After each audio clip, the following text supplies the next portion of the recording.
Nationhood. Humanity from the very beginning recognized that cooperation between other individuals was vital for survival, whether it was for hunting wild animals or later to helping cultivating land and building communities. Early social cohesion was small, but as time moved on, a tribal transformation took place. However, rivalry and aggression soon occurred, and the need for security was desired. Leaders and those who followed them gave such protection and stability. Nations developed from such humble origins.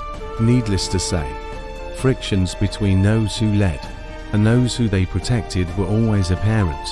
Greed and the love of power created an imbalance, and so tensions and divisions soon appeared. Early civilizations like those of today were diverse in how they were governed. Wikipedia gives us 32 examples of forms of government. Plato in his book The Republic categorized governments into 5 types of regimes: aristocracy, timocracy, oligarchy, democracy, and tyranny. He felt that the worst of these was a democracy and suggested that any nation having such a system was nearing its demise. However, the aristocracy was preferred and should be ruled by a philosopher king who based his rule on wisdom and reason. Certainly, it is true even now in the 21st century. There is no perfect form of governance, but democracies have helped towards fairness, equality, and transparency.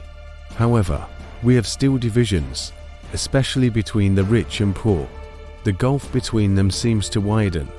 Wealth is largely in the hands of a few, whether they are individuals or corporations. Political systems such as socialism and communism have been tried, but corruption and power have meant that they have failed.